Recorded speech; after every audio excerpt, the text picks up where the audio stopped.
बिस्मिल्लाह।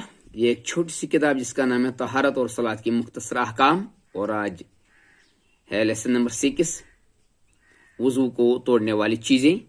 पहला पॉइंट, पाक खाना व पेशाब के रास्तों से निकलने वाली हर चीज जैसे पेशाब, पाक खाना हो, हवा, मदी और वदी। चलो देखेंगे एक क्या है। मदी का मतलब गुजर चुका है, और वदी का वो गाढ़ा सफेद देसदार पानी है जो कदरे मनी के मुशाबा बगैर शहवत के निकलता है, जो उमूमन पेशाब करने के बाद या कोई वजनी चीज उठाते वक्त निकलता है। इसका हुक्म पेशाब का हुक्म है। दूसरा पॉइंट, अक्ल ज़ायल हो जाना, खा गहरी नींद की वजह से हो या बेहोशी या नशे की